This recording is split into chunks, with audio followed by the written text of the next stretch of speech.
শুরু করতে যাচ্ছি চেকমেট গল্পের 61 থেকে 65 নম্বর পর্ব। তো চলুন শুরু করা যাক। আজ শুক্রবার, পবিত্র ও মহিমান্বিত একদিন। শুধু তাই নয়, আজ এক বিশেষ দিনও বটে। আজ সারফরাজ আর রূপকথার বিয়ে। বিভিন্ন চড়াই উতরাই আর টানাপোড়েনের ঢেউ মারিয়ে আজকের দিনে তারা এক হতে চলেছে, মিলিত হতে চলেছে দুটি আত্মার দেহের। দীর্ঘ যুগের প্রতীক্ষার পর আজ অবসান হলো সমস্ত অপেক্ষার। এবার শুধু হৃদয় উজাড় করে ভালোবাসবার পালা, একজন আরেকজনকে প্রাণ দিয়ে আগলে নেবার পালা, এবং সবশেষে সমস্ত ভয়ানক অতীত ভুলে সুখের ভুবনে পা ফেলা। ঢাকা গলফ ক্লাবের সন্ধ্যাটা আজ যেন একটু অন্যরকম। সব কিছু একেবারে স্বপ্নের মতো। চারিদিক জুড়ে নরম আলোর মিটিমিটি সৌন্দর্য। গলফ ক্লাবের কাজগুলোতে ঝুলছে ক্রিস্টাল লণ্ঠন। চারপাশের মোলায়েম শীতল বাতাসে তাজা ফুলের সুবাস ভরে গেছে। বিশাল সবুজ মাঠের চারিধারে সারি সারি বাহারি ফেইরি লাইটস জ্বলছে। দূর থেকে এক পলক দেখলেই মনে হচ্ছে যেন আকাশের তারা নেমে এসেছে পৃথিবীর মাটিতে। গলফ ক্লাবে প্রবেশদ্বারে তৈরি করা হয়েছে সাদা ও রঙিন ফুলে মোড়া একটি রাজকীয় ছাউনিযুক্ত গেট, যার নিচ দিয়ে অতিথিরা প্রবেশ করেছেন পরিপাটি পোশাকে, হাসি মুখে। আজ সকলের মুখে প্রশস্ত হাসি। ড্রেস কোড অনুযায়ী বয়স্করা পরেছে ধপধপে সাদা পাঞ্জাবি, আর ইয়ং ছেলে পেলে কালো স্যুট, ভেতরে সাদা শার্ট আর মেরুন নেকটাই। মহিলাদের কোনো ড্রেস কোড নেই, কারণ তারা গদ বাঁধা নিয়মে চলতে নারাজ। সূর্যের আলো ডুবতেই ব্যস্ত ভঙ্গিতে সমস্ত মেহমান, নারী রমণী সকলে বাচ্চা কাচ্চা নিয়ে নিজেদের বাহারি রঙা পোশাক গহনা পরে উপস্থিত হলো গলফ ক্লাবের ভেন্যুতে। দূরে নরম সুরে বাজছে ভায়োলিন ও পিয়ানোর সংমিশ্রণ রোমান্টিক সুর। মাঝে মাঝে হালকা ও উচ্চ স্বরের হাসির শব্দ মিশে যাচ্ছে বাতাসে। চারপাশের পরিপাটি ঝা চকচকে অভিজাত্য দেখে মনে হচ্ছে এ যেন রূপকথার রাজ্য।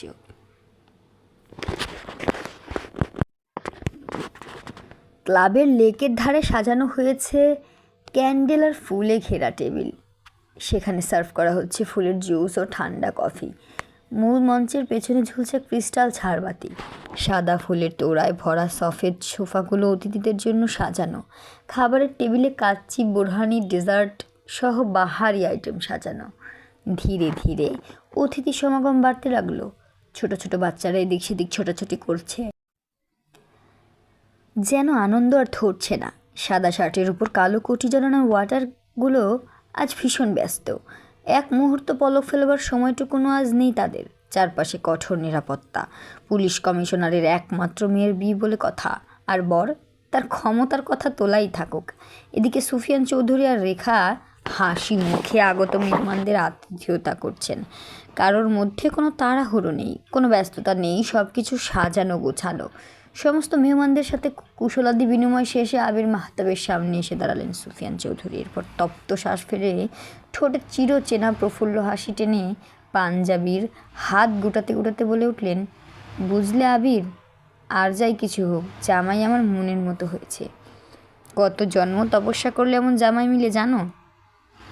মুচকি এসে আবির উত্তর করলেন, না স্যার, জানি না, আপনিই বলুন। সুফিয়ান চৌধুরী শব্দ করে হাসলেন।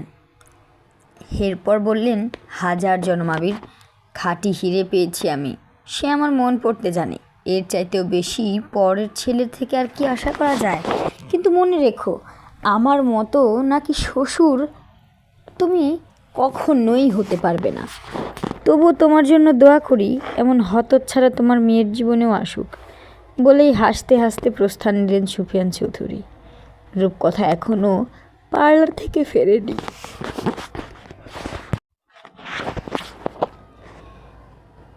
ওই দিকটায় তাকে একটু নজর রাখতে হবে, কোনো ঝামেলা হলো কিনা দেখা প্রয়োজন।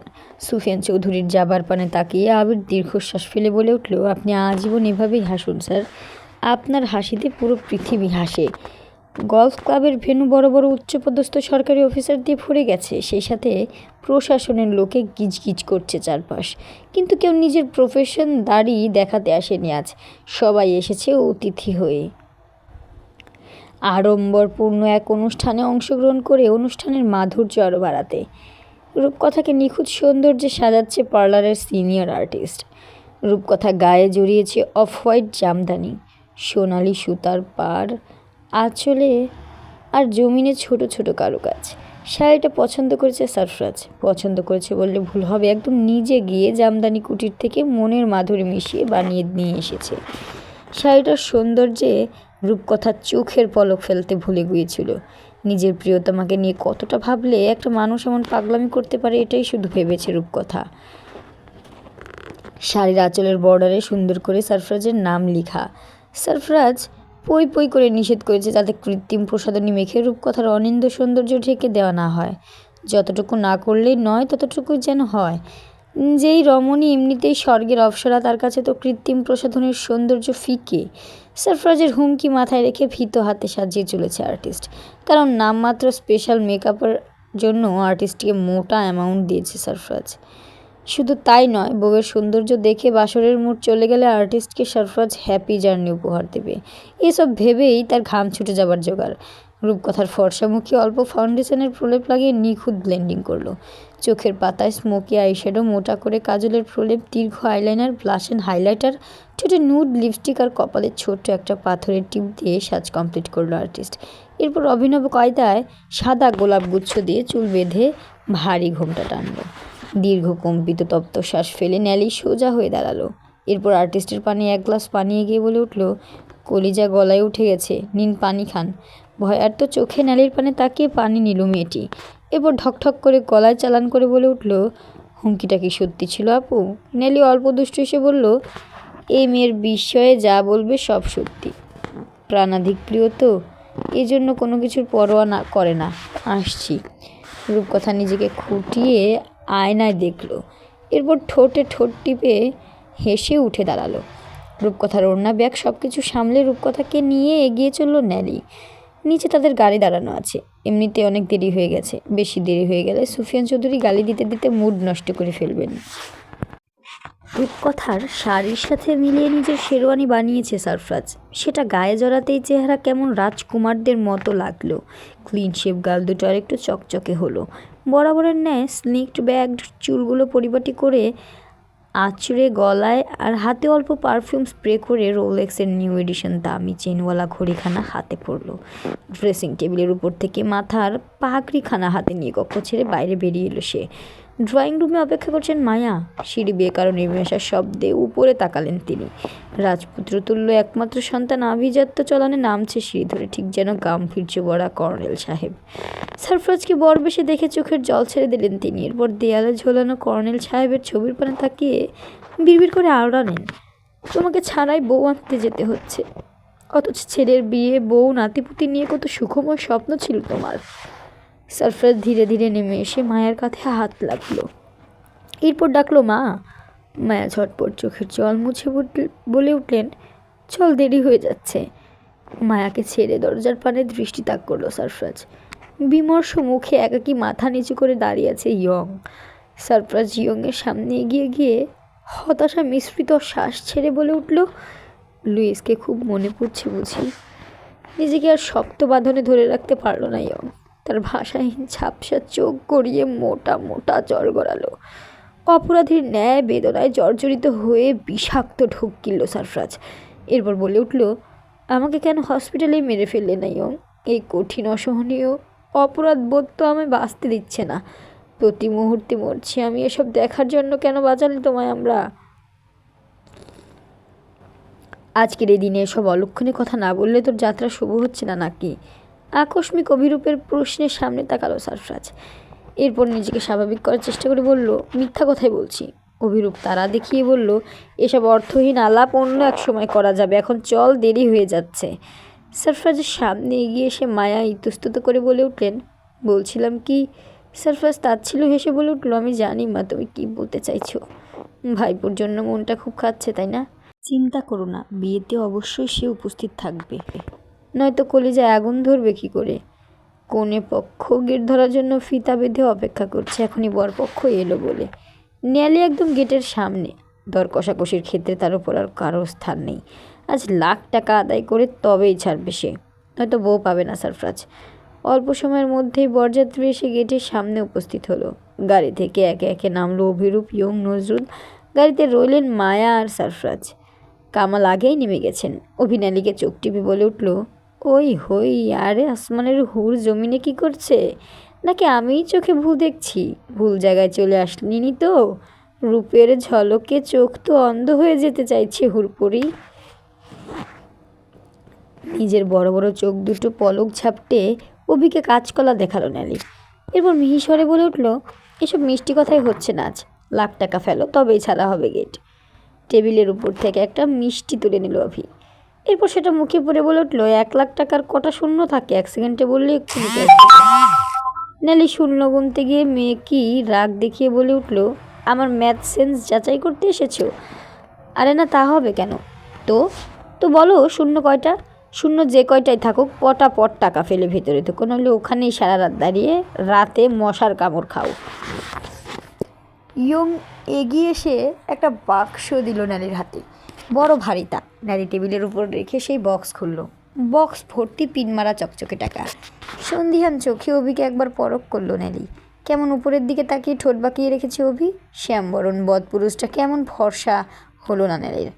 তাই সে উপস্থিত এক মেয়ের হাতে একটা বান্ডেল তুলে দিয়ে বলল, পেট মোটা কালো চশমাওয়ালা যেই লোকটা খ্যাক খ্যাক করে বসে বসে হাসছে আর দই খাচ্ছে, উনি দুদকের চেয়ারম্যান। তাকে নিয়ে এই বান্ডেল দেখিয়ে বলবি এসব আসল না নকল টাকা। যদি বলে নকল, তবে এদের সবগুলোকে অ্যারেস্টের ব্যবস্থা করবি। পুলিশ নিয়ে তারপর এখানে এসে দাঁড়াবে, বুঝেছিস? মেয়েটি সম্মতি জানিয়ে দৌড়ে গেল। মেয়েটি বান্ডেল নিয়ে দৌড়াতে অভিরূপ পরিমরি করে বলে উঠলো, আরে বোকা, আমি মজা করেছি, তুমিও না। মাত্র কয়েকটা টাকার জন্য এসব থানা পুলিশের কী দরকার? দাও দাও, এসব খেলনা টাকা। দুষ্টুমি করেছি তোমার সাথে, তুমিও না সব কিছুতেই সিরিয়াস। সিজলি গার্ল বলেই হে হে করে হাসলো। এদিকে অধৈর্য সারফরাজ গাড়িতে আর বসে থাকতে পারলো না। সে গাড়ি থেকে নেমে ন্যালির সামনে এসে দাঁড়ালো। এরপর হিস করে বলল, গেট না ছাড়লে সবগুলোর থুপড়ি উড়িয়ে দিবে বলে দিলাম। এক্ষুনি গেট ছাড়া হোক। মাছি মারার ভঙ্গিতে ন্যালি বলে উঠল, ওসব মাস্তানি আজ এখানে চলছে না দোলা ভাই। হয় লাখ টাকা ঢালুন, নয়তো রাতভর বসে থাকুন। সারফরাজ অভিরূপের পানে তাকিয়ে ঠোঁট দাঁত কামড়ে চোখে চোখে রেখে কি যেন বলল।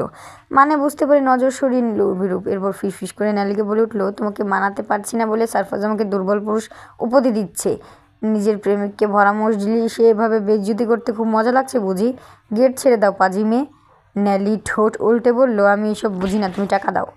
বাধ্য হয়ে সারফরাজ নিজের ব্ল্যাক কার্ড ন্যালির হাতে তুলে দিয়ে বলল, যত মন চায় তত খরচ কর বোন, তাতে আমার কোনো আপত্তি নাই। গেটটা ছাড়। বউ কেমন হুড়মুতি সেজেছে তা দেখার জন্য পরাণ ধরপড় করছে, দেহে প্রাণ থাকছে না। বেশি বেশি করলে কিন্তু সব কিছুতে আগুন ধরিয়ে দেবো বলে দিলাম। কার্ডখানা হাতের মুঠোয় চেপে ন্যালি কেচি এগিয়ে বলে উঠল, এসব পচা কথা বলে না দুল্লাভাই, এই নিন কেচি, এক্ষুনি বউয়ের কাছে যান। হায় হায়, সময় নাই তো। সারফরাজ খ্যাচাং করে ফিতা কেটে অভিরূপকে দেখে নেবে এমন শাসিয়ে ভেতরে ঢুকলো। সারফরাজ ঢুকা মাত্র বরবরণে সকলেই দৌড়ে এলো আর চারপাশে ধ্বনি উঠল, বর এসেছে, বর এসেছে। রজনীগন্ধা, বেলি আর লাল গোলাপের ছাদনা তলায় দুরু দুরু কক্ষে বসে আছে রূপকথা। সমস্ত ভয় আজ বুকের উপর জেঁকে বসেছে। কম্পিত শিহরণে দাঁতের কপাটে কপাটে বাড়ি খেতে চাচ্ছে। হাত পা বরফ তুলল। চিরচেনা মানুষটা আজ বৈধভাবে তার হতে চলেছে। ভালোবাসা মিশ্রিত শিহরণে শরীর অসাড় হতে চাইছে। এই ভয়াল অনুভূতির নাম কি রূপকথা জানে না? সে শুধু জানে একটু পরেই সারফরাজ শুধুই তার একান্ত ব্যক্তিগত পুরুষ, স্বামী, ভালোবাসার মানুষ, ভরসা কেন্দ্র আর সেভিয়র। ছাদনাতলার চারপাশ পাতলা সফেদ পর্দা দিয়ে ঢাকা। সামনে ফুলের পর্দা। রূপকথাকে ঘিরে বসেছে ন্যালি আর তার বন্ধুরা। দাঁড়িয়ে আছেন রেখা আবিরের স্ত্রী রোজি সেলিনা। পর্দার এই পাশে সারফরাজ, অভিরূপ, ইয়ং, নজরুল আর সারফরাজের বন্ধু কাজী কাবিনের কাজ আগে শেষ করলেন। এরপর বরকনের দুজনেই স্বাক্ষর নিলেন। এবার বিয়ে পড়ানোর কাজ শুরু হলো। রূপকথাকে ফেলে সারফরাজের পাশে ভরসার হাত বাড়ালেন সুফিয়ান চৌধুরী। সারফরাজ অবাক চোখে সুফিয়ান চৌধুরীকে নিষ্পলক দেখল। এরপর শব্দহীন কেঁদে বলে উঠল, আমি কিন্তু ধন্যবাদ দেব না বলে দিলাম। সুফিয়ান চৌধুরী সারফরাজের পিঠে চাপড়ে বলে উঠলেন, বাবারা সন্তানের থেকে কখনো ধন্যবাদ প্রত্যাশা করে না। তোর জন্য আমায় হাজারো দোয়া। তুই সুখী হ বাবা, বলেই সারফরাজকে বুকে টেনে নিলেন সুফিয়ান চৌধুরী। কাজী নিজের সমস্ত কাজ শেষ করে সারফরাজকে শুধালো। রামপুরা নিবাসী সুফিয়ান চৌধুরীর একমাত্র কন্যা রূপকথা চৌধুরীকে স্ত্রী হিসেবে গ্রহণ করতে আপনি রাজি আছেন বাবা? থাকলে আলহামদুলিল্লাহ কবুল বলুন। কাজীর কথায় রূপকথা কেঁপে উঠল। রেখা রূপকথাকে আগলে নিয়ে ভরসা দিলেন। সরফরাজ সময় অপচয় না করে দ্বিতীয়বার না ভাবে সজোরে বলে উঠল, আলহামদুলিল্লাহ, কবুল কবুল কবুল। কাজী সম্মতি পেয়ে রূপকথাকে শুধালো, সম্মতি থাকলে কবুল বলুন মা। ভয়ে রূপকথার গলা শুকিয়ে উঠল। সব কিছু তালগোল পাকিয়ে যাচ্ছে, শরীর জমে যাচ্ছে, চোখ বুজে ক্লান্তিতে ঘুম পাচ্ছে। মায়া রূপকথার মাথায় হাত বুলিয়ে শুধালেন, আরও সময় লাগবে বাবা? রূপকথা না বোধক মাথা দোলালো। এরপর বলে উঠল, আলহামদুলিল্লাহ কবুল। মুহূর্তে হাততালি আর সিটিতে মুখরিত হলো চারপাশ। সরফরাজের বন্ধুরা ভিক্টোরি উইন সাইন দেখালো। সরফরাজকে সামনে থেকে সরানো হলো ফুলের বেড়া। প্রথমবারের মতো বধূ বেশে রূপকথার সৌন্দর্য উপভোগ করলো সরফরাজ। মাথায় লম্বা ঘোমটা টেনে মাথা নিচু করে বসে আছে রূপকথা। ওনার ফাঁক গলিয়ে কম্পিত অধর জোড়া পরিলক্ষিত হচ্ছে। কাপা কাপা হাত বাড়িয়ে হালাল অধিকার থেকে রূপকথার ঘোমটা তুলল সরফরাজ। ঘোমটা তুলতেই লজ্জায় আর একটু আড়ষ্ট হলো রূপকথা।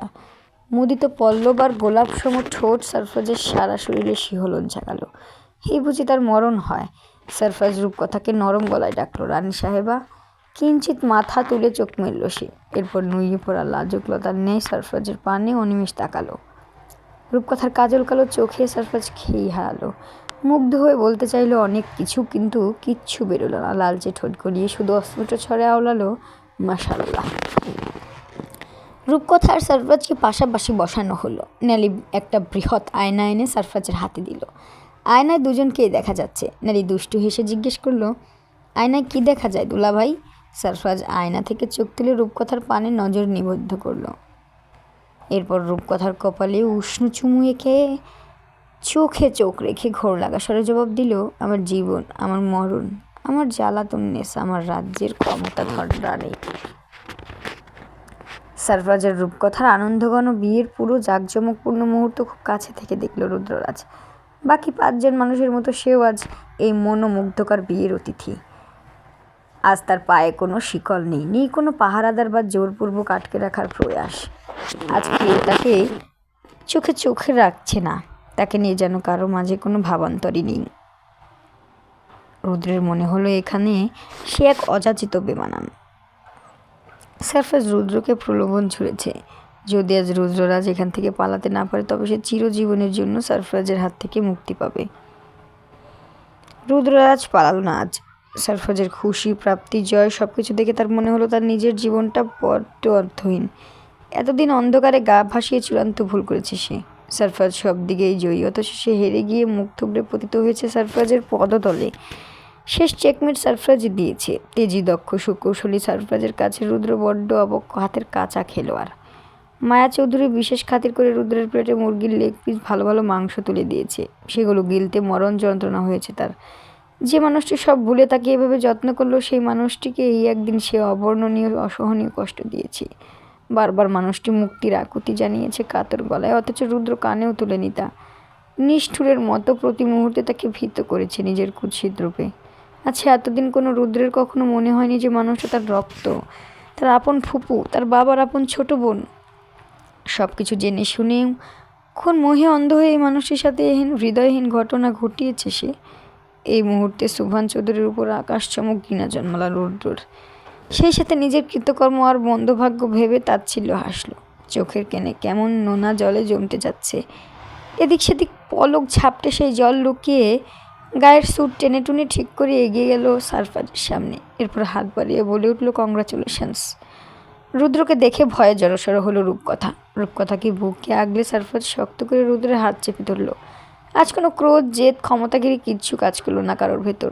আজ যেন এক ভাই আর এক ভাইকে অভিবাদন জানালো। ভরসার শক্ত হাত বাড়ালো। সরফরাজের হাত শক্ত করে ধরে তপ্ত দীর্ঘশ্বাস ছাড়ল রুদ্র। এরপর মায়া চৌধুরীর মায়াবী মুখ পানে তাকিয়ে বলে উঠল, তোমরা আমাকে ক্ষমা করে দাও ফুপি। যদিও ক্ষমার অযোগ্য অপরাধ করেছি, আদৌ ক্ষমা পাবো কিনা জানি না, কিন্তু আমার পশু সত্তা বলছে আমার ক্ষমা চাওয়া উচিত। আমি সত্যি অনুতপ্ত। রুদ্রের কথায় সরফরাজ চুপ রইল। রুদ্র কিছুক্ষণ চুপ থেকে পুনরায় বলে উঠল, আমাকে পাতাল ঘরে পাঠানোর ব্যবস্থা কর সরফরাজ। যদি পাপের কিছুটা মার্জনা হয়, আমি স্বেচ্ছায় আমার বন্দি দশা কবুল করে নিয়েছি। আমি আজীবন ওখানেই নিজের জীবন কাটাতে চাই।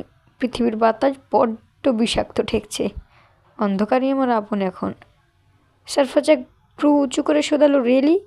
রুদ্র মাথা ঝাঁকালো তাৎক্ষণিক। সারফাজ ঠোঁট বাঁকিয়ে হেসে বলে উঠল, তোকে বন্দি করতে ইচ্ছে করছে না, স্পেশালি মা চাচ্ছে না। তুই লস এঞ্জেলস ফিরে যা, সেই ভালো তোর জন্য। রুদ্ররাজের মনে হলো সারফাজ তার সাথে মজা নিচ্ছে, তাই নিজেই এগিয়ে গেল আবির মাহতাবের কাছে। এরপর বলে উঠলো, স্যার চলুন। আবির মাহতাব মাথা ঝাঁকালো, এরপর বলল, চলো। সারফাজের থেকে বিদায় নিয়ে মায়ার সামনে নত মস্তকে দাঁড়ালো রুদ্র। এবার বুক ঠেলে কান্না পেল তার। নিজেকে কিছুতেই ধরে রাখতে পারল না সে। হাঁটু ভেঙে মায়ার পায়ের কাছে বসে গেল রুদ্র। এরপর মায়ার পা জড়িয়ে বলে উঠল, আমাকে তুমি মাফ করে দাও ফুপি, আমি অন্যায় করেছি, কিন্তু বিশ্বাস করো, জেনে বুঝে করিনি, আমি অবুঝ ছিলাম। আমার চোখে কালো অপরাধের পর্দা ছিল। আজ বহু বছর বাদে সেই পর্দার উন্মোচন হয়েছে। রুদ্রের কান্না মায়ের বুকে শেল হয়ে বিঁধল। তার কাছে মনে হলো সেদিনের সেই 10 বছর বয়সী রুদ্ররাজ, তার ভাইপো তার সামনে ঠোঁট ভেঙে বসে বসে কাঁদছে। মায়া নিজেও হাঁটু মুড়ে বসে রুদ্রকে বুকে জড়িয়ে বলে উঠল, তুই তো আমার আব্বারে রুদ্র। মেয়ের কাছে বাপের কোনো অন্যায় থাকতে পারে না? পারে না। আমি সেসব কিছু মনে রাখিনি, তুইও ভুলে যা সব। সময়ের পরিক্রমায় সমস্ত দ্বন্দ্ব, অভিমান, রাগ, জেদ ঝুরঝুর করে বালির বাঁধের ন্যায় ভেঙে গেল। সারফরাজ আবির মাহতাবকে বলল, স্যার ওর পাসপোর্ট আর জরুরি ডকুমেন্টসগুলোকে ফেরত দিয়ে দিন। আমি ওর সাথে আমার সমস্ত সম্পর্ক ছিন্ন করতে চাই। আজ থেকে আমরা কেউ কাউকে চিনি না। আজ থেকে আমি ধরে নেব আমার জীবনে রুদ্রনাথ নামক কোনো ছায়া কখনো ছিল না, আর ভবিষ্যতেও থাকবে না।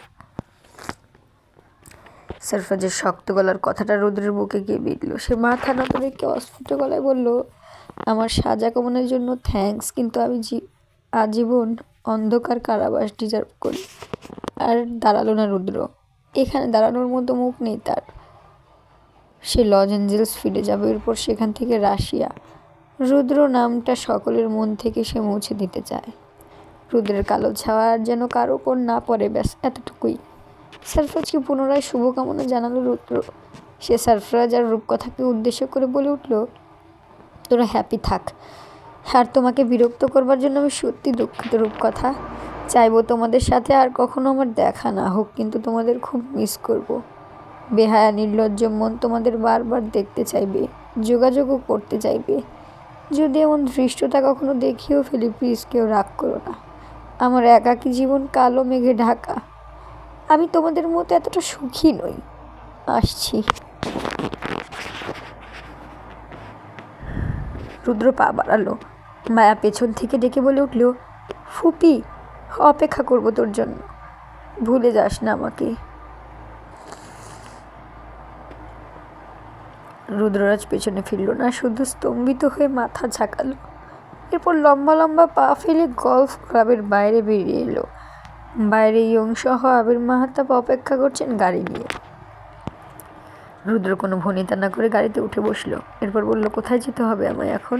এয়ারপোর্টে টিকিট রেডি করা আছে বলেই গাড়ির ক্লাচে পা রাখলেন আবির মাহতাব। গাড়ি ছুটতে লাগলো এয়ারপোর্ট অভিমুখে। রুদ্র ফাঁকা দৃষ্টি মেলে গাড়ির জানালার বাইরে তাকালো। মুক্তির স্বাদ আজ অনুভব করতে পারছে না সে। তার এই ঝকমকে আলোমাখা পৃথিবী থেকে মুখ লুকাতে ইচ্ছে করছে। মনে হচ্ছে পুরো বিশ্ব এক ঘৃণিত জঘন্য অপরাধী হিসেবে তাকে চেনে। সে যেখানে গিয়ে দাঁড়াবে সেখানে আঙুল উঁচিয়ে মানুষ বলবে, ওই তো নরপিশাচ। রুদ্রের বিদায়ের পর কথার বিদায় ক্ষণ এলো, কিন্তু কেউ কাঁদল না। হাসি খুশি সুফিয়ান চৌধুরীকে বাঁকা চোখে রূপকথা বলে উঠল, বাবা আমি চলে যাচ্ছি। তো যাও না, কে না করেছে? তোমরা কাঁদছো না কেন? এখানে কাঁদার কি আছে? বিয়ে হয়েছে, শ্বশুর বাড়ি যাবে, এটাই তো স্বাভাবিক নিয়ম। সে কি, আমার বিয়ে হয়ে গেল, আমি পরের ঘরে চলে যাচ্ছি, তোমরা কাঁদবে না? না মা, কাঁদবো না। সুফিয়ান চৌধুরীর তেরামো কথায় রূপকথার মেজাজ সপ্তম আসমানে গিয়ে ঠেকলো। সে রেখাকে উদ্দেশ্য করে মেজাজ দেখিয়ে বলল, এই তোমাদের ভালোবাসার নমুনা মা। বিয়ের আগে তো স্বামী স্ত্রী মিলে সেই নাটক করলে, এখন কোথায় গেল সেসব? রেহার উত্তর করবার আগেই সুফিয়ান চৌধুরী বলে উঠল, তোমার গ্রেট মাফিয়া ম্যান ঘর জমাই থাকতে চলেছে। আজ বিয়ান সাহেবা কাঁদবে, কারণ তার ছেলে আমাদের বাড়িতে চলে যাচ্ছে। আমরা খামোখা কাঁদতে যাব কেন? সারফরাজ বাঁকা হাসলো।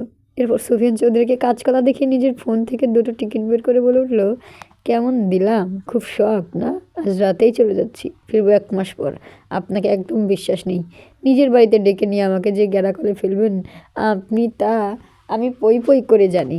কোনো মতেই নিজের অধিক প্রত্যাশিত মুহূর্তগুলো আপনার জন্য খারাপ করতে চাচ্ছি না। ক্লোজ ফ্রেন্ডের চাইতে মারাত্মক গিরগিটি আপনি। খাটের তলায় গিয়ে বসে থাকেন কিনা এতেও ভরসা নেই। আসছি বলেই রূপকথাকে টেনে হিড়হিড় করে চলতে আরম্ভ করবে। এরপর পিছন ফিরে পুনরায় বলে উঠল, মাকে রেখে যাচ্ছে, আপাতত সবাই মিলেমিশে ছেলে হবে নাকি মেয়ে হবে সে বিষয়ে মিটিং করতে থাকুন। আমাদের একদম বিরক্ত করবেন না। যদি এমনটি হয়েছে না, দেশে ফিরে সবগুলোকে পিস পিস করব।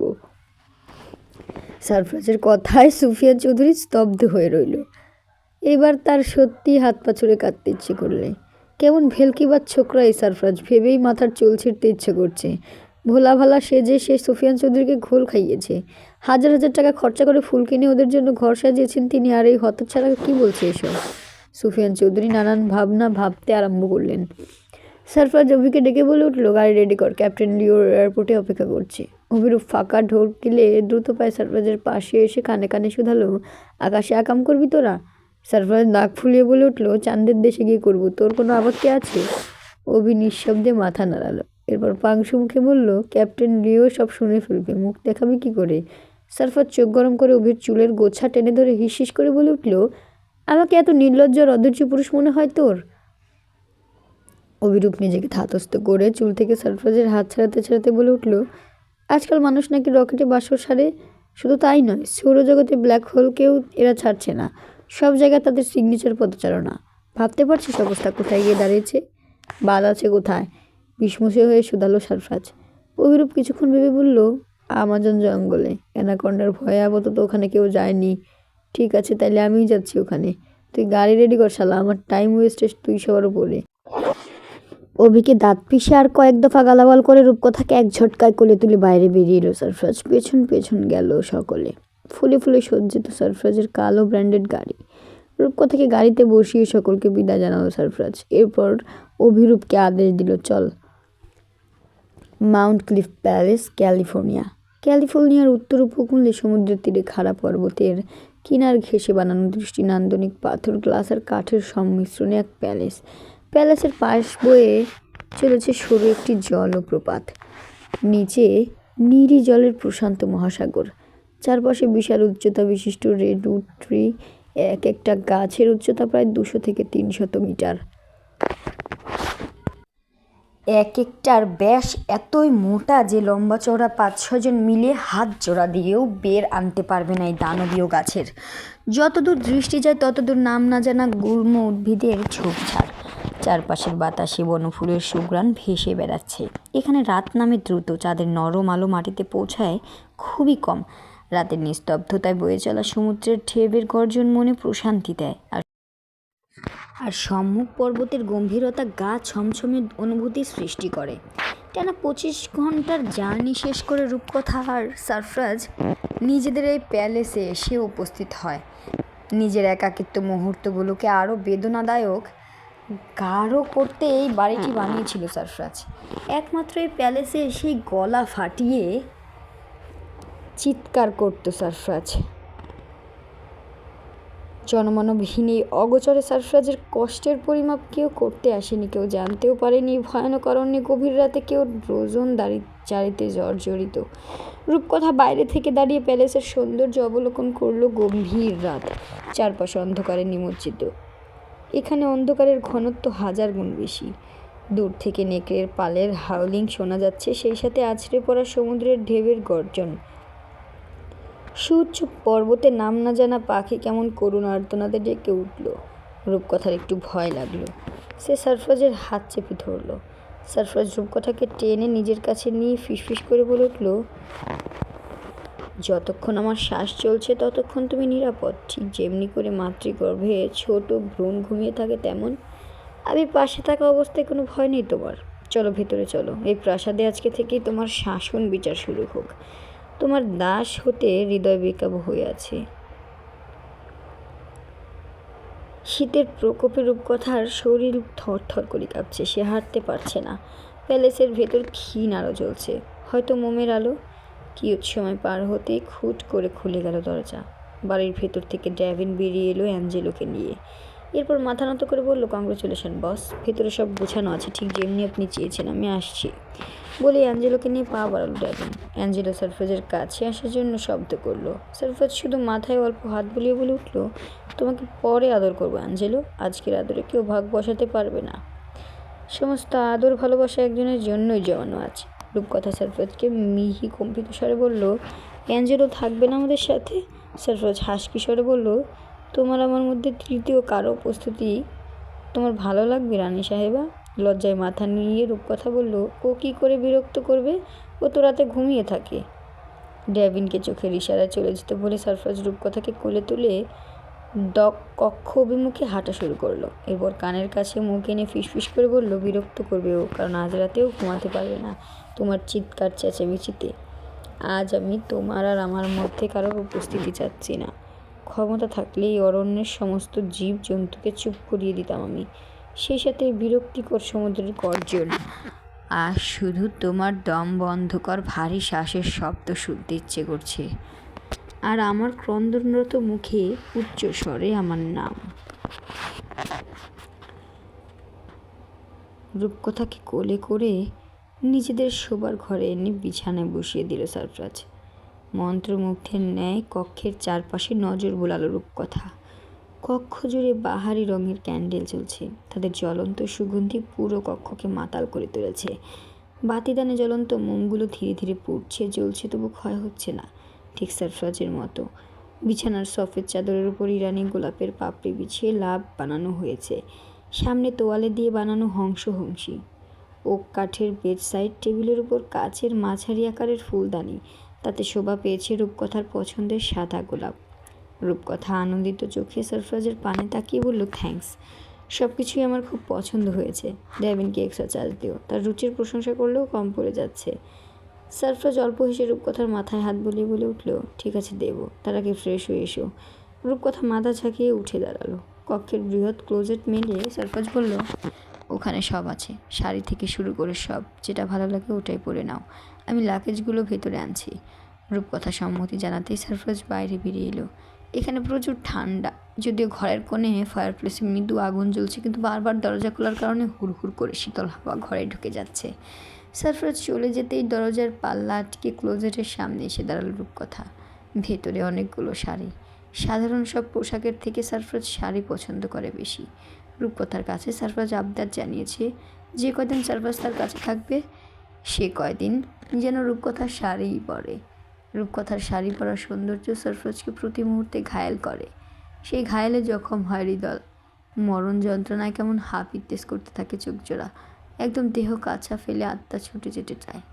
রূপকথা বেছে বেছে একটা মেরুন রঙের শাড়ি নিল, এরপর সাবান নিতে ওয়াশরুমে ঢুকে গেল। সারফ্রাজ যখন লাগেজ সমেত ঘরে ফিরে এলো, তখন ভেতর থেকে জলের শব্দ পেল। ঠোঁট টিপে হেসে লাগেজ থেকে নিজের টাওয়েল নিয়ে বাইরে ওয়াশরুমে ঢুকে গেল সারফ্রাজ। বেশ লম্বা ধকল গিয়েছে। শীতল ঠান্ডা জলে অবগাহন করতে পারলে শরীরখানা ঝরঝরে হবে। রূপকথা মাথায় টাওয়েল পেঁচিয়ে শাড়ির কুচি ঠিক করতে করতে বাইরে বেরিয়ে এলো। এরপর সুনিপুণ কুচি করে আয়নার সামনে গিয়ে দাঁড়ালো। আয়নার এক মনে নিজেকে দেখতে ব্যস্ত হলো সে। হঠাৎ কেমন চেহারাটা বদলে গেল। মেয়ে ভাবটা চোখে মুখে একদম নেই। নতুন এক সৌন্দর্য ঠিকটি পড়তে চাইছে শরীর থেকে। চেহারাটা নতুন, তবে কি সত্যি সে বউ হয়ে গেছে? আনমনোযোগ মুছতে নিজেকে খুঁটিয়ে খুঁটিয়ে পরখ করলো সে। এমন সময় ঘরে ফিরল সারফ্রাজ। লতানো চিকন মেদহীন শরীরে সারফ্রাজের পছন্দ করা শাড়িটি জড়িয়েছে রূপকথা। দেখতে মোহিনী লাগছে। ধীর হাতের চুল মোছার ভঙ্গি সারফ্রাজকে বেসামাল করলো।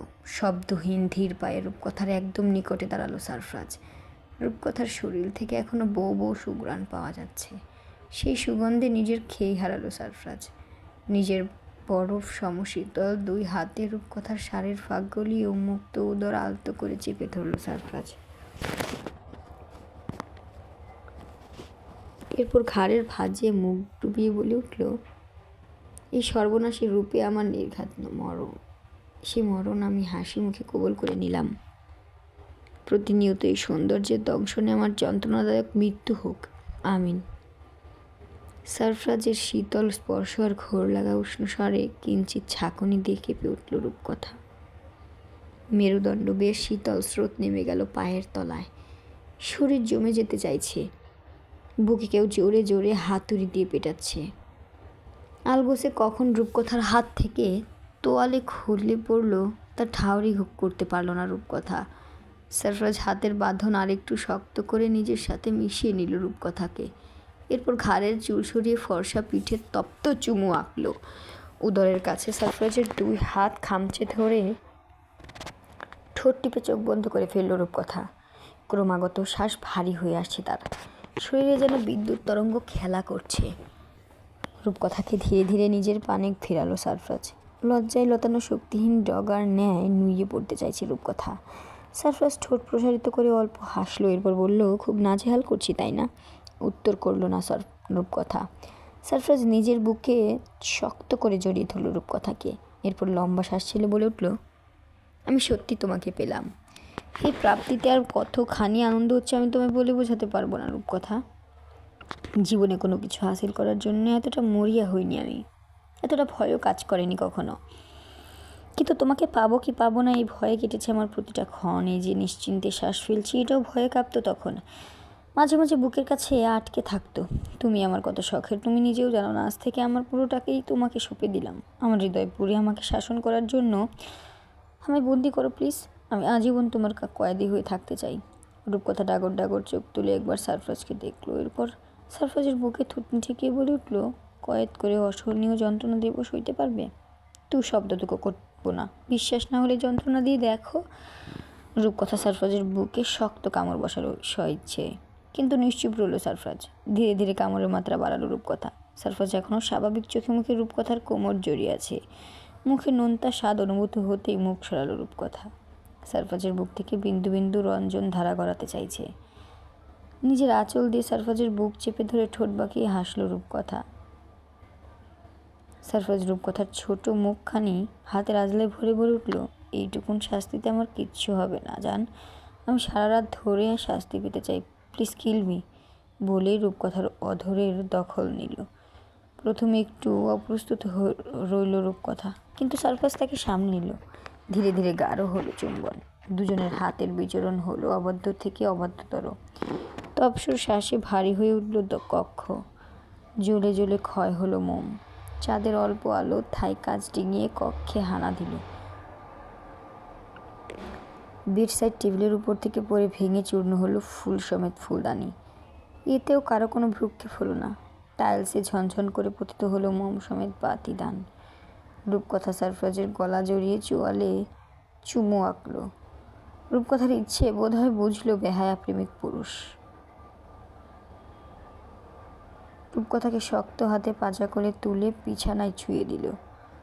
এরপর পায়ের পাতায় চুমু এঁকে রূপকথার উপর ঝুঁকে বলল, যদি নিজের বশে না থাকি তবে গলা টিপে ধরো প্লিজ, আমি সরে যাব। রূপকথা লাজুক হেসে মুখ সরিয়ে নিল।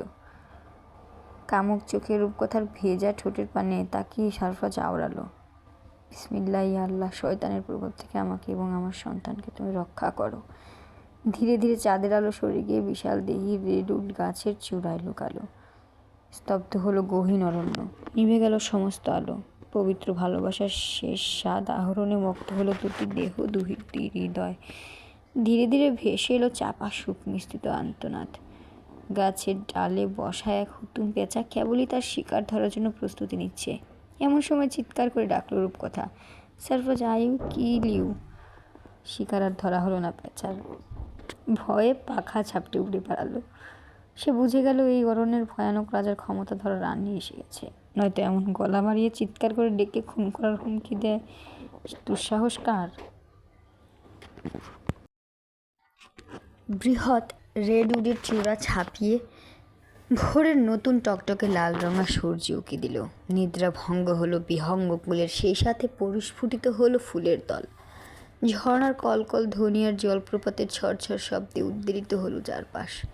হিমবাহ জড়িয়ে সমুদ্রের তেজি গর্জন সমানে আছড়ে পড়ছে পাহাড়ের ঢালে। সূর্যের হলুদ আলো ভারী থাই গ্লাস আর পর্দা ডিঙিয়ে সারফরাজের কক্ষে প্রবেশ করলো। সেই হুটোপুটি খাওয়া আলোর পানে তাকিয়ে অল্প হাসলো সারফরাজ। এরপর রূপকথার ঘুমন্ত মুখ পানে তাকিয়ে বলে উঠল, তোমার সৌন্দর্য সব কিছুকে ছাপিয়ে যায় প্রিয়তমা। বিচ্ছুরিত আলোকের তীক্ষ্ণ সৌন্দর্য আজ আমায় মোহিত করতে ব্যর্থ হলো, কারণ আমি এখনও তোমার নেশায় বুঁদ। সারফরাজের বাহুতে পরম শান্তিতে নিদ্রা গিয়েছে রূপকথা। সারাটি রাত ধরে রূপকথার শ্বাস গুনে চলেছে সারফরাজ, মনে কেমন এক তৃপ্তিময় আনন্দ। রূপকথার প্রতিটা শ্বাস সারফরাজকে পুড়িয়ে ছারখার করেছে, অথচ হৃদয়হীনা বোকা রমণী তার খবরটুকু রাখেনি। সে ক্লান্ত শরীরে ঘুমোচ্ছে তো ঘুমোচ্ছে। সূর্যের আলো ধীরে ধীরে প্রকট হতেই সারফরাজের রূপকথার লালচে জখম ঠোঁট সারফরাজের নজরে আটকালো। সেই জখমে আলতো চুমু এঁকে ফিসফিস করে রূপকথার কানে কানে সারফরাজ বলে উঠল, খুব কষ্ট দিয়ে ফেলেছি তাই না? কী করবো বলো, দীর্ঘদিনের জমানো ভালোবাসা, বাধাহীন উন্মাদ প্রেমগুলো খাঁচায় আর বন্দি থাকতে চায়নি। ভারী ব্ল্যাঙ্কেটের ভেতর হাত ঢুকিয়ে রূপকথাকে আরেকটু নিজের দখলে নিয়ে এলো সারফরাজ। ঘুমের ঘোরে ব্যথায় অল্প ঠোঁট কুচকে ঘুমিয়ে বলে উঠল রূপকথা। সারফরাজ রূপকথার কপালে উষ্ঠ ছোঁয়ালো, এরপর মাথার চুলে বিলি কাটতে কাটতে বলে উঠল, শুভ সকাল মিসেস সারফরাজ।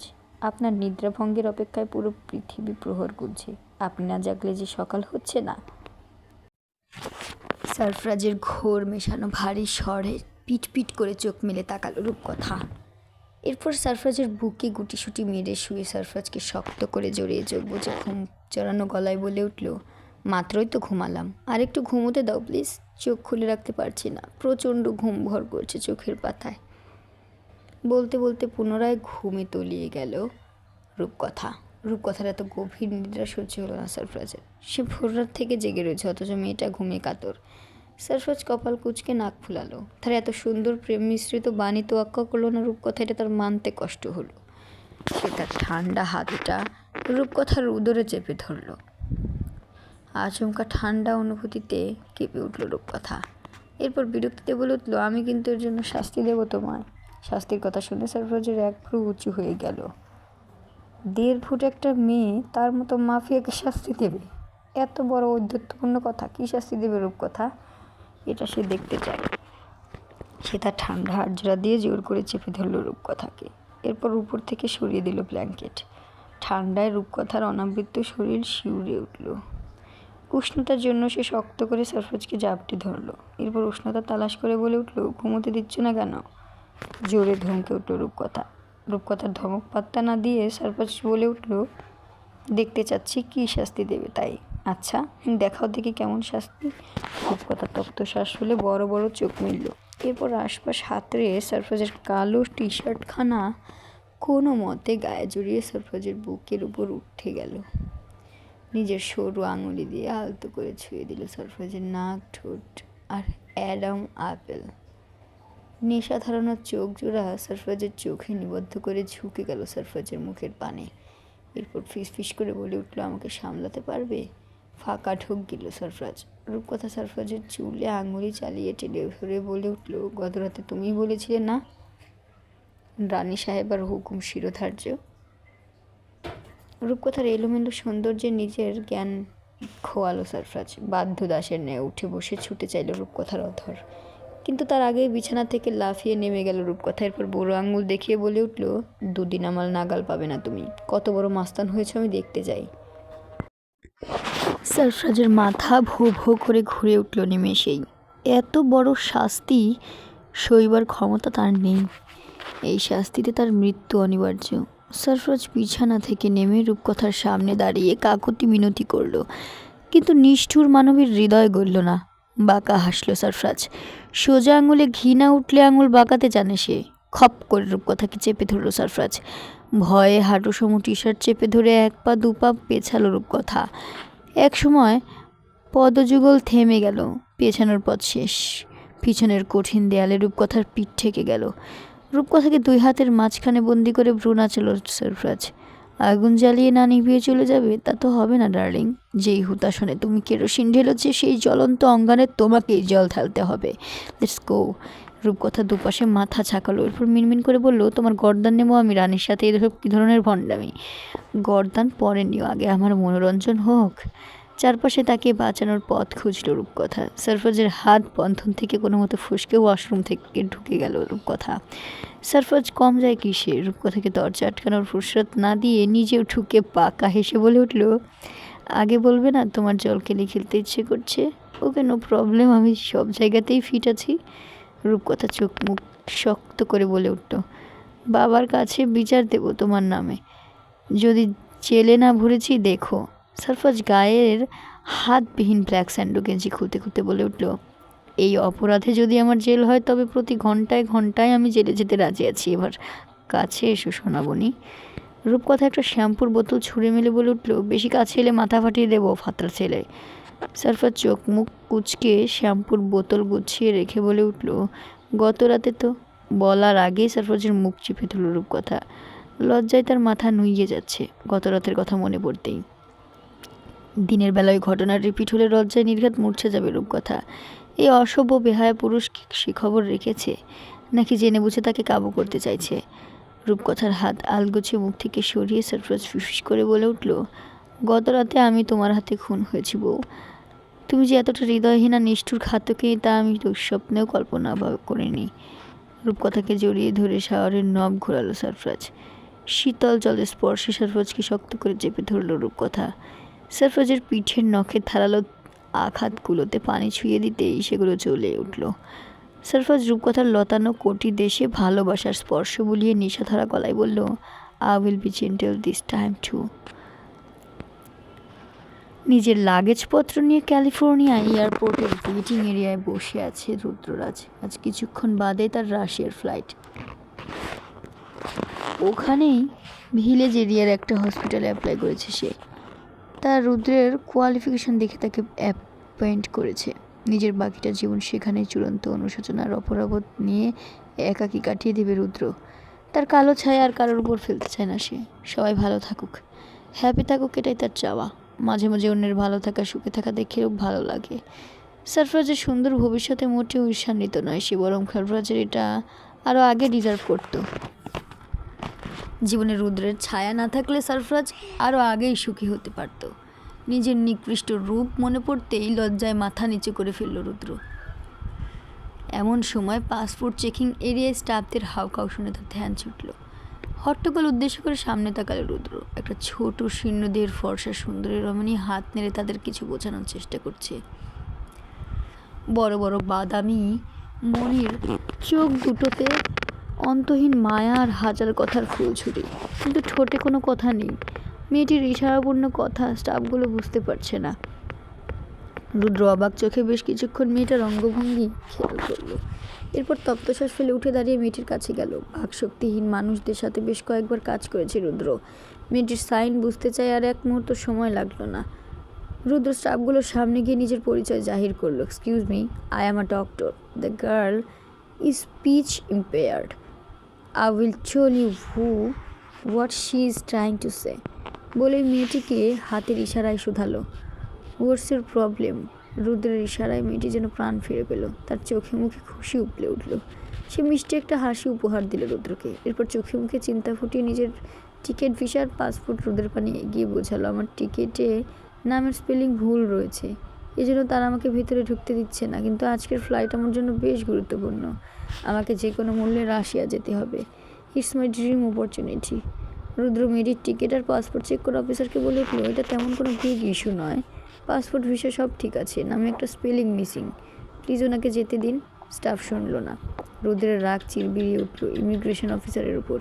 ইচ্ছে হলো এখনই তাকে শ্যুট করে দিতে, কিন্তু রুদ্র সব খুন খারাপি আর করবে না বলে মনে মনে প্রতিজ্ঞাবদ্ধ হয়েছে। এদিকে ফ্লাইটের সময় হয়ে গেছে। মেয়েটি হাতে ঘড়ি চেক করে মাথা নিচু করে নিম্নভাগের ঠোঁট কামড়ে ধরে নীরবে চোখের জল ফেলল। চারপাশে মানুষের জটলা বড় হলো। জটলা দেখে এয়ারপোর্ট পুলিশ দৌড়ে এলো। তারা এসে ক্রাউডের কারণ জানতে চাইলে রুদ্র তাদের সব কিছু খুলে বলল। পুলিশ অফিসার মেয়েটির পাসপোর্ট ভিসা চেক করে ফেস স্ক্যানিং করলে ফিঙ্গারপ্রিন্ট নিলেন। সব কিছু ঠিকঠাক। বুঝতে পারলেন যান্ত্রিক ত্রুটি বা ভুলবশত নামের ফার্স্ট স্পেলিং ভুল এসেছে। যেহেতু ভিসা পাসপোর্টে কোনো ঝামেলা নেই, তাই শুধু টিকিট ঝামেলার জন্য তারা মেয়েটির কাছে সরি বলে গেট খুলে দিলেন। এতক্ষণে মেয়েটি যেন বুক ভরে শ্বাস নিল।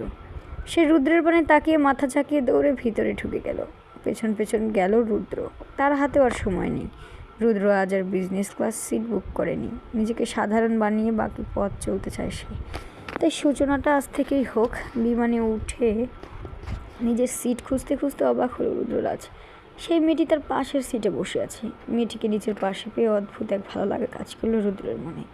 মেয়েটি রুদ্রকে দেখে বেশ অবাক হলো। সে সাথে প্রচণ্ড খুশি হলো। অ্যাটলিস্ট বোর্ডিং জার্নিটা কাটবে না। মানুষটা তার ইশারা বুঝে স্ট্যান্ড আপ। রুদ্র গায়ের জ্যাকেট খুলে হাতে নিয়ে সিটে বসে অল্প মাথা ঝাঁকিয়ে হ্যালো বলল। মেয়েটি একটা চকলেট এগিয়ে দিল রুদ্রের পানে। এরপর হাত ইশারা করে পুনরায় বোঝালো থ্যাঙ্কস। চকলেট হাতে নিয়ে রুদ্র শোধালো, মিস চুপ কথা, রাশিয়া যাবার কারণটা কি জানতে পারি? চুপ কথা নামক মেয়েটি একটা আর্ট খাতা বের করে রুদ্রের সামনে এগিয়ে দিল। রুদ্র উৎসুক হয়ে খাতাটা খুলল। পুরো খাতা জুড়ে বাহারি রঙে আঁকা পেন্টিং, স্কেচ। রুদ্র বুঝল মেয়েটি ভালো ছবি আঁকে। চুপ কথা হাত ইশারায় বলল, আমাকে ইনভিটেশন পাঠানো হয়েছে। আমার একটা ছবি ওদের ভালো লেগেছে। ওটার এক্সিবিশন আছে। বিভিন্ন দেশের নামী গুণী চিত্রশিল্পী ওখানে উপস্থিত হবেন। অনেক বছর ধরে এই দিনটির জন্য অপেক্ষায় আছি আমি। অবশেষে আমার স্বপ্ন পূরণ হতে চলেছে। রুদ্র বুড়ো আঙুল উঁচিয়ে বেস্ট অফ লাক জানানো। ধীরে ধীরে বিমান উড্ডয়নের ঘোষণা বেজে উঠল। কিয়ৎক্ষণ গড়াতেই রানওয়েতে দৌড়ালো বিমান। তীব্র ঝাঁকুনি দিয়ে আকাশ উঠতে এই চুপ কথা ভয়ে চোখ মুখ খিচিয়ে রুদ্রের হাত খামচে ধরল। চুপ কথার নখের আঘাতে রুদ্রের হাতের উপর পিঠ ছিলে গেল, কিন্তু নির্বিকার রইল রুদ্র। প্লেন স্মুথলি রান হতে রুদ্রের হাত ছেড়ে দিল সে। রুদ্র আলগোছে মুঠ পাকিয়ে নিজের হাত সরিয়ে জ্যাকেট দিয়ে ঢেকে নিল। কিছু সময় গড়াতেই ঘুমের ঘরে তলিয়ে গেল চুপ কথা। চুপ কথার মায়াবী মুখের দিকে তাকিয়ে রুদ্রের ঘুম, চিন্তা ভাবনা সব উবে গেল। শুধু মাথায় ঘুরতে লাগলো একটি নাম, চুপ কথা। সারফাজ সুফিয়ান চৌধুরীকে এভাবে চেকমেট দিল, এটা তার মানতে বেশ কষ্ট হলো। সুফিয়ান চৌধুরী ভেবেছিলেন বিয়ের পর ছেলেটা শুধরাবে, কিন্তু কুকুরের লাজ 12 বছর ঘি মাখিয়ে চুঙ্গের ভেতরে রাখলেও সেই যে বাঁকায় থাকে সে কথাই বা কে জানত। সুফিয়ান চৌধুরীর ইচ্ছে হলো সারফাজের পা দুটো কেটে ফেলে রাখতে, কিন্তু পরে হুইল চেয়ার তার মেয়েকেই টানতে হবে ভেবে সেই ইচ্ছে ধামাচাপা দিয়ে ফোন তুলে নিলেন হাতে। এরপর গজগজ করতে করতে সারফাজের নম্বর ডায়াল করলেন। কেবলই রূপকথাকে নিয়ে বাইরে ঘুরতে বের হতে চাইছে সারফাজ। এমন সময় সুফিয়ান চৌধুরী ফোন দেখে ঠোঁট মেলে হাসলো। এরপর ফোন তুলে বলে উঠল, কালো বিড়াল রাস্তা আগলে দাঁড়ানো যাত্রা ভঙ্গ করতে, তাই তো?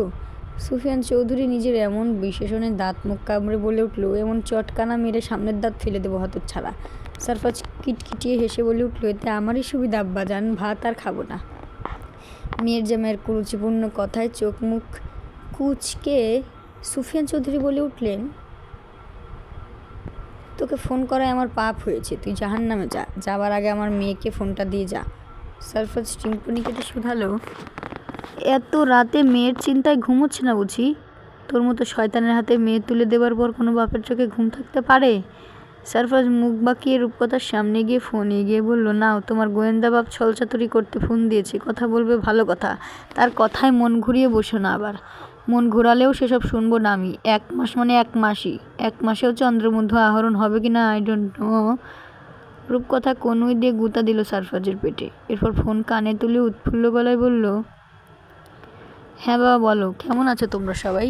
সুফিয়ান চৌধুরী মেয়ের গলা পেয়ে ছোট শিশুর ন্যায় ফুপিয়ে কেঁদে উঠলেন। একমাত্র আদরের মেয়েকে ছেড়ে তিনি ভালো নেই, ভালো থাকতে পারেন না তিনি। সারফরাজ ফেলকিবাজ কোথাকার কথার জাদুতে ফাঁসিয়ে রূপকথাকা নিয়ে হাওয়া হয়েছে। মেয়েকে চোখের সামনে দেখা তো দূর, নেটওয়ার্কের অভাবে কথাটুকু বলা যায় না। রূপকথা সুফিয়ান চৌধুরীর কান্নায় নিশ্চুপ রইল। এরপর সান্ত্বনা ছুড়ে বলল, কিন্তু না বাবা, আমি ভালো আছি। সারফরাজ আমাকে ভালো রেখেছে। মেয়ের ভরসাযুক্ত কথায় চুপ করলেন সুফিয়ান চৌধুরী। এরপর বললেন, তাড়াতাড়ি ফিরে এসো, তোমাদের ছাড়া সব ফাঁকা ফাঁকা লাগছে। তাছাড়া ন্যালি আর অভিরূপের বিয়েটাও আটকে আছে, দাও জামাইকে দাও। রূপকথা সারফরাজের পানে ফোনে গিয়ে চোখ গরম করলো। বাবাকে আর জ্বালাবে না, নয়তো আমিও তোমাকে জ্বালিয়ে ভস্য করে দেবো। সারফরাজ ফোন নিয়ে বলল, জি বাবা বলুন। সুফিয়ান চৌধুরী মেজাজ তিরিক্ষি করে বললেন, তোর একাই শীত লাগে, অভিরূপের শীত লাগে না? শিগগির এসে ওদের বিয়ের ব্যবস্থা কর, নয়তো তোর একদিন আর আমার যে কয়দিন লাগে। বদমাস ছোকরা কোথাকার। আমি আপনার মেয়ের জামাই, একটু তো সম্মান দিন। তুই আমার কিসের মেয়ের জামাই? তুই আমার শত্রু, আজীবনের শত্রু। সুযোগ পেলেই পেছনে 1 হাত দেব আমি তোর, দাঁড়া। প্রশস্ত স্বচ্ছ সবুজ জলের সিঁড়ির সামনে দাঁড়িয়ে আছে রূপকথা। সারফরাজ বৈঠাওয়ালার বোটের খুঁটিনাটি বিষয় চেক করছে। এই বোটের মাধ্যমে রূপকথাকে গহীন অরণ্যের বিস্তৃত আর ভয়ানক সৌন্দর্য দর্শন করাবে সারফরাজ পানিতে বৈঠা চালিয়ে কিছু দূর গিয়ে আবার ফিরে এলো। এরপর একটা খুঁটির সাথে নৌকা বেঁধে হাত বাড়িয়ে রূপকথাকে ডাকলো, আসুন মহারানী, সব কিছু ঠিকঠাক আছে। নৌকার পানে তাকিয়ে রূপকথা ফাঁকা ঢোক গিলল। এর আগে কখনো সে নৌকায় উঠেনি। তার মধ্যে চারপাশে গহীন অরণ্য, পানির গভীরতা কতখানি কেউ জানে না। একবার নৌকা উল্টে পড়ে গেলে যদি কুমির এসে খেয়ে নেয়, না না, এত সুন্দর জামাই রেখে কিছুতেই এত দ্রুত কুমিরের পেটে যেতে পারে না রূপকথা। এছাড়া বান্ধবীদের মনে এখনও জেলাসি ফিল করানো বাকি রয়েছে। সারফরাজের ক্ষমতার প্রয়োগের দেশ বিদেশের সৌন্দর্য দেখা বাকি আছে। সত্যি সত্যি কুইনদের মতো লাইফ লিড করা এখনও শুরুই হয়নি। রূপকথা কিছুতেই সামান্য নৌকায় চড়ে সব ফেসতে দিতে পারে না। সারফরাজ কপাল কুঁচকে রূপকথার মুখ ভাব বোঝার চেষ্টা করলো। এদিকে নৌকায় ব্যালেন্স রেখে হাত বাড়িয়ে রাখার কারণে তার হাতে ব্যথা হবার উপক্রম। রূপকথা ভাবছেটা কি ভেবেই সারফরাজ পুনরায় হাঁক ছাড়ল। এখানে দাঁড়িয়ে দুপুর পার করে ফেলবে? তখন তো খুব লাফাচ্ছিলে, এখন কি হলো তবে? কী ভাবছো এত? পানিতে চুবিয়ে মারবো সেটা? সারফরাজের হাঁক ডাকে নিজেকে ধাতস্থ করলো রূপকথা। এরপর পট করে বলে উঠলো, এখানে কুমির আছে, আমি যাবো না। সারফরাজ নাক ফুলিয়ে শ্বাস ছাড়ল। এরপর ভ্রু শুরু করে বলল, কুমির এসে কানে কানে বলে গেছে তোমাকে এখানে কুমির আছে? কুমির চাইতে অনেক ভয়ানক মানুষের কামড় খাচ্ছ রাত দিন, তাতে তোমার কোনো ভয় হচ্ছে না? আর যার অস্তিত্বই নেই জলে, তাকে না দেখেও তোমার খুব ভয় হচ্ছে? আহা, আসলে কি বলবো বলো তো, ঘুরে ফিরে শব্দ সই কমিশনারেরই। ঠিক সময়ে সঠিক ভিটামিন আর টিকা দিলে এমন বুদ্ধি প্রতিবন্ধী হতে না। এখন তাড়াতাড়ি এসো, নইলে তোমাকে ফেলেই চলে যাব। রূপকথা কিছুক্ষণ ইতস্তত করে শুধল, আসলেই কুমির নেই? না নেই, এসো। আর থাকলেও বা তোমার জামাই আছে না? কুমিরের চাইতে তোমার শক্তি বেশি। ফট করে শুধিয়ে বোকার নয় তাকিয়ে রইল রূপকথা। সারফরাজ ঠোঁট গোল করে ফস করে শ্বাস ছাড়ল। এরপর বলল, গত দুদিন আমার শক্তি বেশি না কম টের পাওনি? আরও পরীক্ষা দেওয়া লাগবে? তুমি চাইলে আমি এখানেই ট্রায়াল দিতে পারি। আসবো নাকি তোমাকে শূন্য ভাষাতে? ঠোঁট কাটা স্বভাবের মানুষটার বেশরমি ইঙ্গিত বুঝতে পেরে চোখ বুজে মাথা নাড়ল রূপকথা। এরপর দুই হাত নাড়িয়ে বলল, না ছিছি, খোলা জায়গায় এসব কী ধরনের পচা কথা, আমি আসছি, তুমি ওখানেই থাকো।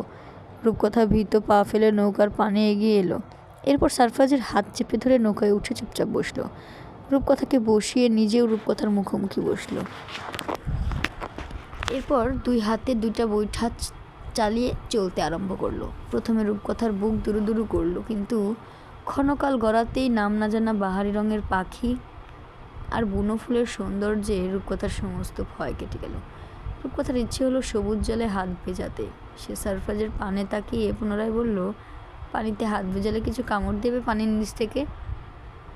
সারফরাজ দুষ্টু হেসে বলল, আজকাল কেউ হাত কামড়াতে চায় না জানে মানে, আজকাল সবাই অন্য কিছু কামড়াতে চায়। এই ধরো তুলতুলে নরম পেট, উঁচু। সারফরাজ কথা শেষ করবার আগেই রূপকথা পানিতে হাত চুবিয়ে জল ছিটিয়ে দিল সারফরাজের শরীরে। সারফরাজ শব্দ করে হেসে বলে উঠল, কেউ কামড়ালো? রূপকথা প্রফুল্ল চিত্তে পানিতে হাত বুলিয়ে শীতল শিহরণ গায়ে মাখালো। সারফরাজ ভারী গলায় বলল, এখনকার পানি বেশ ঠান্ডা, অত ভিজো না, পরে ঠান্ডা জ্বর আসবে। এই মুহূর্তে সব রোগ বালাই কিচ্ছুটি আমি মানব না, কষ্ট তুমিই পাবে। রূপকথা ঠোঁট বাঁকিয়ে নিজের কাজে বহাল রইল। দুই পাশে বিশাল বড় বড় সবুজ কমলা হলুদ পাতার নাম না জানা অদ্ভুত গাছ। কোনো কোনো গাছ আবার অদ্ভুত রকমের লোভনীয় ফল, কিন্তু বিষাক্ত। কোনো গাছে মন মাতানো সৌরভের ফুল। রূপকথার এক মুহূর্তের জন্য মনে হলো সে কোনো প্রাচীন রূপকথার রাজ্যে চলে এসেছে। বাস্তবে পৃথিবী এতটা সুন্দর তা তার চর্মচক্ষু বিশ্বাস করতে পারল না। রূপকথা চোখ বুজে লম্বা শ্বাস নিয়ে প্রকৃতির সুবাস নিল। এরপর প্রশস্ত হেসে সারফরাজকে বলল, আমি অনেক লাকি, লাইফ আমাকে এত কিছু দেবে এটা আমি স্বপ্নেও ভাবতে পারিনি। তোমাকে পুরোপুরি পেয়ে আমার জীবন সার্থক হয়েছে সারফরাজ। শুধু শেষ নিঃশ্বাস নয়, আমি ওপারেও তোমাকেই চাই। রূপকথার কথায় সারফরাজের মুখের রং পাল্টালো। হাসি খুশি মুখটা কেমন থমথমে হলো, চোখ হলো চিকচিকে। রূপকথা সারফরাজের এমন অবয়বে ধীর গলায় শুধালো, আমি কি ভুল কিছু বলেছি? সারফরাজ তপ্ত শ্বাস ছেড়ে কঠিন কণ্ঠে উত্তর করলো, আমি পাপী, ওপারে আমাদের মিল হবে না রূপকথা, আমি শুধু এপারেই তোমার। তাই মিছে স্বপ্ন দেখো না, কষ্ট পাবে। কথাটা কেমন নিষ্ঠুর শোনালো, তবু রূপকথা মলিন কণ্ঠে বলল, আল্লাহ তাআলা অনেক দয়ালু, তার কাছে ক্ষমা চাইলে তিনি সব মাফ করে দিবেন। সারফরাজ এবারও নিশ্চুপ রইল, সে কোনো প্রত্যুত্তর করলো না। রূপকথা এবার ছলছল চোখে শুধালো, তুমি ফিরবে না এই পথ থেকে? না, মুড খারাপ করো না রূপকথা, ঘুরতে এসেছো ঘোরো, এসব আধ্যাত্মিক কথা আপাতত বলো না, শুনতে ভালো লাগছে না, পরেরটা পরে দেখা যাবে। রূপকথার সমস্ত আনন্দ মিলিয়ে গেল নিমেষেই। চোখের সামনে সারফরাজের অনিশ্চিত জীবন দেখতে পেল রূপকথার শুকনো মুখের পানে তাকিয়ে সারফরাজ শুধালো, আমার সব কিছু জেনেই তো আমাকে গ্রহণ করেছিলে, তাই না? তবে আজ এত সংশয় কেন? আমি তো তোমাকে বারবার অ্যালার্ট করেছিলাম, বলেছিলাম না একবার এই হাত ধরলে আর ছাড়তে পারবে না। হাতটা ধরবার আগে অনেক বুঝিয়েছিলাম তোমায়, রাইট? রূপকথা জবাব দিল না। সত্যিই তো, সে তো সব কিছু জেনে মেনেই সারফরাজকে বিয়ে করেছে, তবে আজ কেন এসব ভাবছে সে? নিজেকে স্বাভাবিক করার চেষ্টা করলো রূপকথা। সে ইতিউতি নজর বোলালো। এমন সময় ঝিরির ধারে একটা অদ্ভুত ফুল দেখতে পেল, এমন একদম বেগুনি রঙের ফুলটা দেখে রূপকথার বড্ড লোভ হলো।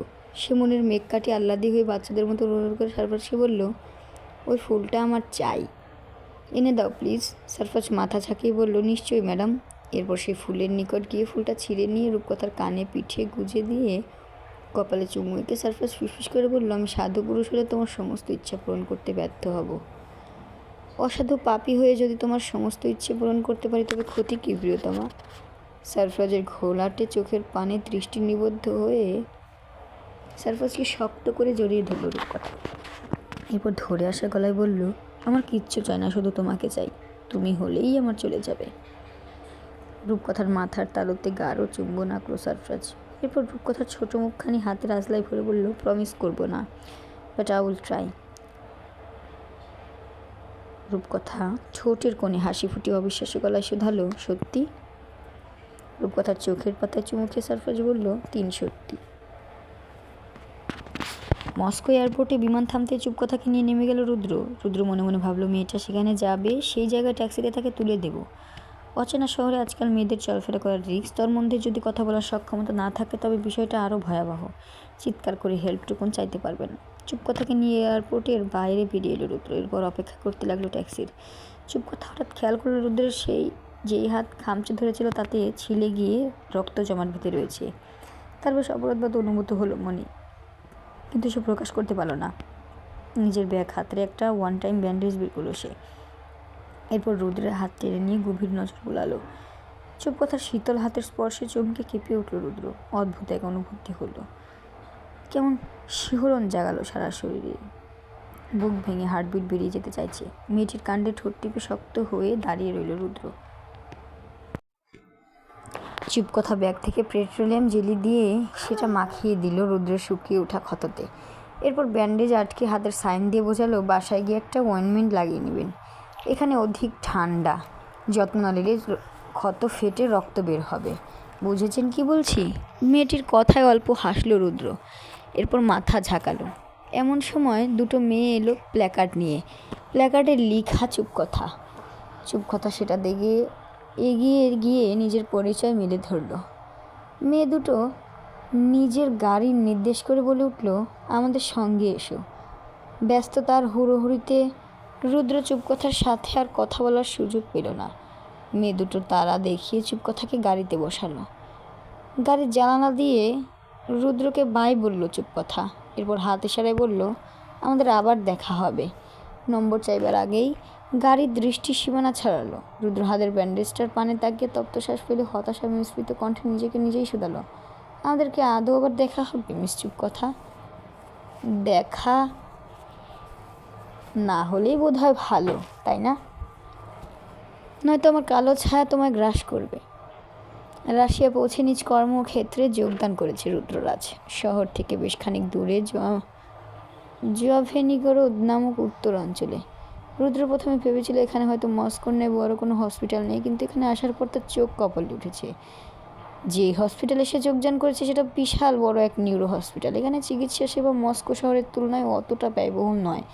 এই অঞ্চলটি অত্যাধিক ঠান্ডা শীতল হবার কারণে এবং সূর্যের আলোর তারতম্যের কারণে এখানে বেশিরভাগ মানুষ ভিটামিন ডি এর ঘাটতি, migraine, depression, neuropathy, nerve system imbalance, memory loss এবং নিদ্রাহীনতায় ভোগে।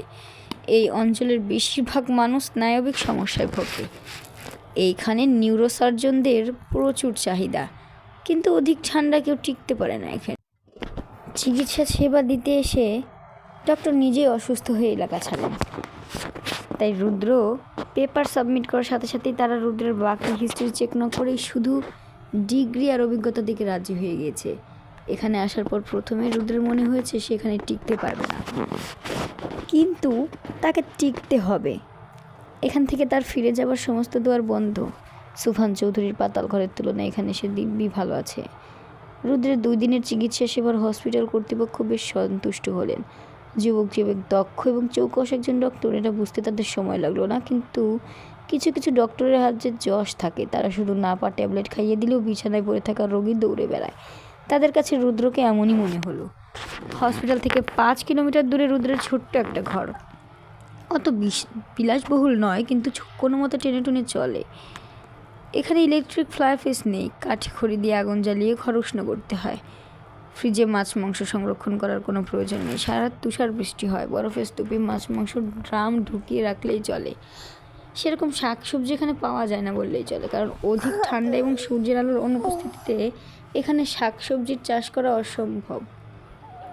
ক্যান ফুডই শেষ ভরসা নিউট্রিশনের জন্য। এসব অদ্ভুত খাবার খেয়ে 1 সপ্তাহ রুদ্রের ওজন কমে গেল 2 কেজি। নিজের এহেন শোচনীয় অবস্থায় রুদ্র মনে মনে সিদ্ধান্ত নিল না, আগামীকাল সে মস্কো যাবে, ওখান থেকে ফ্রেশ শাকসবজি কিনবে, বাসায় এসে বেশি করে ঝাল দিয়ে সেসব রেঁধে পেট ভরে খাবে। যেই ভাবনা সেই কাজ। পরের দিন সকাল সকাল লোকাল বাস ধরে মস্কোর উদ্দেশ্যে বেরিয়ে গেল রুদ্র। মস্কো পৌঁছাতে তার সময় লাগলো 2 ঘন্টা। বাস থেকে নেমে নিজের হাত পা টানা নিয়ে এদিক সেদিক চিফচিমেল একটা সুপার শপে ঢুকলো। শপে ঢুকেই তার প্রথম নজর গিয়ে ঠেকলো বাঁধাকপি আর বেগুনের দিকে। একটা বাঁধাকপিই দেখা যাচ্ছে ক্যারেটে। যেহেতু এখন পুরো দস্তুর শীত, তাই সবজির উৎপাদন নেই বললেই চলে। রুদ্রের সাথে সাথে অন্য কেউ ধরে ফেললো সেই বাঁধাকপি। চোখ মুখে কাঠিন্য ফুটিয়ে সেই মানুষটির পানে তাকালো রুদ্র। নিমেষেই তার রাগ তরল জলে রূপান্তর হলো। বাঁধাকপি থেকে নিজের হাত সরিয়ে রুদ্ররাজ ঠোঁটে হাসির রেখা টেনে বলে উঠল, চুপ কথা। রুদ্রকে এখানে দেখে চুপ কথা বেশ অবাক হলো। সে হাতের ইশারায় খুশি প্রকাশ করে বলে উঠল, এখানে কিচ্ছু খেতে পারছি না, আমার ঝাল ঝাল শুটকি খেতে ইচ্ছে করছে। এখানে যেমন সবজি নেই, তাই বাঁধাকপি চুজ করেছি আমি। বাট আপনি যেহেতু আগে এসেছেন, বাঁধাকপিটা আপনিই নিন। রুদ্র ঠোঁট মেলে হেসে মাথা চুলকালো তর্জনী আঙ্গুলে। এরপর মনে মনে বলে উঠল, শুধু বাঁধাকপি কেন, পুরো সব তুলে নিয়ে যাও, আমি কিচ্ছু বলবো না। দরকার পড়লে আমি না খেয়ে থাকবো। ওজন 87 থেকে 27 হয়ে যাক, আমার কোনো আপত্তি নেই। অভিরূপের পরে প্রেম করে সারফাজ বউ নিয়ে উষ্ণ হানিমুন সারছে আর দাঁত কেলিয়ে ফেসবুকে ছবি পোস্ট করছে। বিষয়টা ঠিক হজম হচ্ছে না অভিরূপের। সারফাজের বিয়ে হানিমুন দেখে তারও বড্ড লোভ হচ্ছে, কিন্তু সে নিরুপায়। সারফাজ ফিরে এলে তার বিয়ে হবে। উফ, কি নিদারুণ যন্ত্রণা। না, এর আগেই কিছু একটা করতে হবে। সামনে পাকা ফল রয়েছে, অথচ খেতে পারছে না। এটা কিছুতেই মেনে নেওয়া যায় না। নিজের দুঃখের সমাপ্তি কথাটা অভিরূপ নাক মুখ ফুলিয়ে সারফাজকে একটা টেক্সট পাঠালো। ভাই, এই গরিবের উপর একটু রহম কর। পৌষ মাসের শীতে একা একা রাত কাটাচ্ছি, কম্বলের নিচে কোনো উষ্ণতা নেই। মনে হয় যে কে যেন বরফ জল ঢেকে দিয়েছে। মিঙ্গেল মানুষকে এভাবে কষ্ট দিলে গজব পড়বে তোর উপর। অভিশাপ কিন্তু দিচ্ছি না, কিন্তু আমার হাহাকার অভিশাপ হয়েই লাগবে বলে দিলাম। শিগগির ফিরে এসে আমায় বিয়েটা করতে দে, নয়তো তোর শালিকে নিয়ে আমি ভেগে যাব। তাৎক্ষণিক মেসেজের উত্তর পাঠালো সারফরাজ। যেই আইটেম কপালে জুটিয়েছিস, উষ্ণতা তোর দূর, বাসর ঘরে বসে বসে কাঁদবি শালা। শীতের রাতে উদম গায়ে বিড়ি ফুঁকবি আর কাঁদবি। এমনি ভালো আছিস না, আমি বিড়ি ফুঁকে কাঁদতেই চাই। ঠিক আছে, জ্ঞানীজনের কথা যেহেতু মানবি না, কি আর করার, আসছি। এই তো 65 নম্বর পর্বও শেষ করে ফেললাম আপনাদের দোয়ায়। আগামী পর্বে 66 নম্বর পর্ব নিয়ে হাজির হব। ততদিন ভালো থাকুন, সুস্থ থাকুন, আর চ্যানেলটি অবশ্যই সাবস্ক্রাইব করুন। ধন্যবাদ সবাইকে। আসসালামু আলাইকুম।